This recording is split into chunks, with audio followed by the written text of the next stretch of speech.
Okay, I need to tell you about a place called Nikko, if you don't already know it, because this is one of my favorite places to visit from Tokyo, because it only takes around 2 hours to get there from central Tokyo, and it's just basically this town filled with shrines and temples and natural scenery, so it makes for a really good day trip without even having to stay overnight. I did personally have a little bit of an ordeal getting there because I forgot that you need to book your tickets in advance. So this is me telling you to book your train tickets in advance if you're going to Nikko.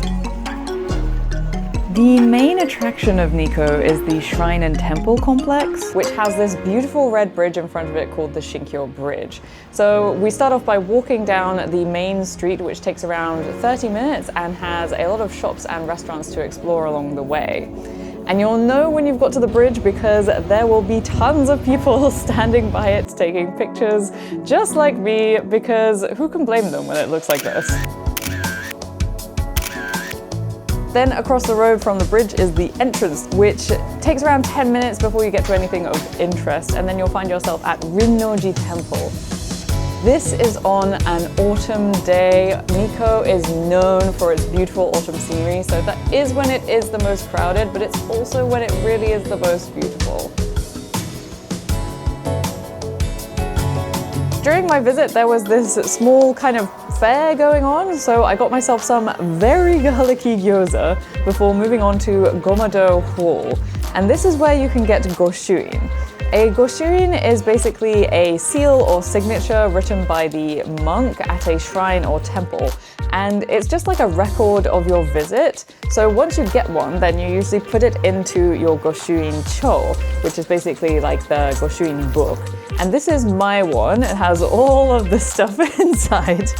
And actually, I got this in 2019 from Nikko. So you can see the very first one that I ever got, if I can find it, is here.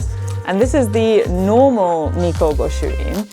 But during my visit this time, they were having some kind of special seasonal goshuin. And I've seen a lot of special seasonal ones before because normally they kind of look like just that calligraphy on there, but then you get ones like this one, which is the kind of cherry blossom season one, and you get all these different types. But I was not expecting this insane goshuin at Nikko during autumn. Like, look how beautiful this is. I didn't want to put this into my goshuin cho, so I actually got a frame for it. This is definitely the most beautiful goshuin I have ever got. So this was actually special because it was for the 25th anniversary of them being registered as a World Heritage Site. So that's why this is so special. So I guess you'll have to wait till the 30th year to be able to get something like this again.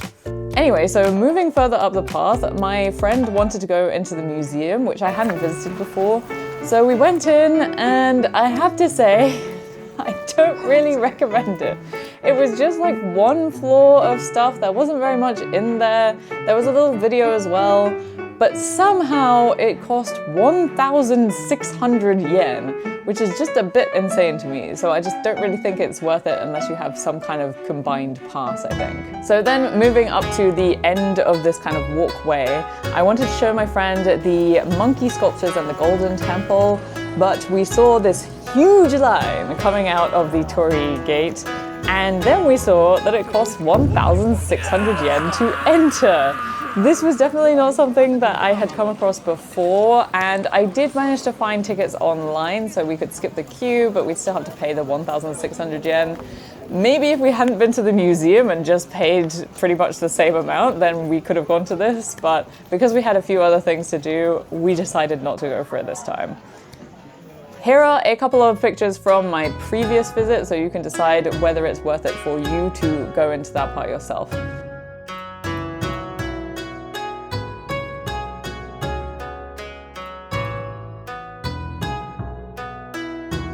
Oh, and by the way, I've put all of these spots into an itinerary in the description below if you want to check them out for yourself.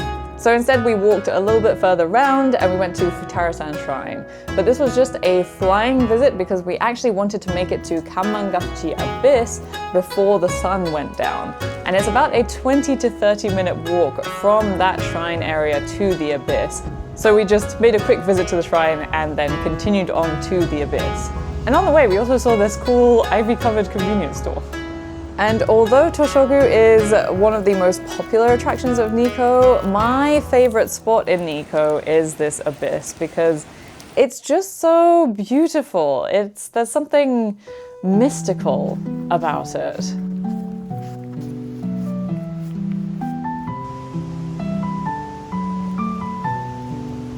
Along the side of the abyss, there are these statues called Narabi Jizo. And Jizo is a type of bodhisattva that cares for children and travelers and the deceased.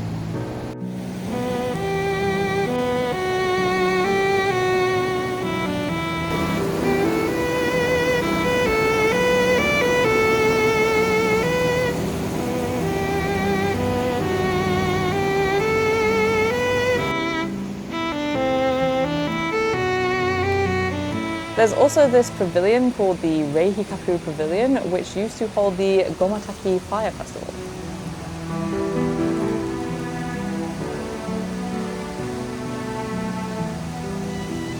And at this point we could see that the sun was just about to start going down, so it was perfect timing to head back to the center for our dinner. So now we're heading to a restaurant called Yuba Gozen Sunfield to eat Nikko's local delicacy, yuba. Okay, so have you ever heated up milk and then it's made this kind of skin on the top?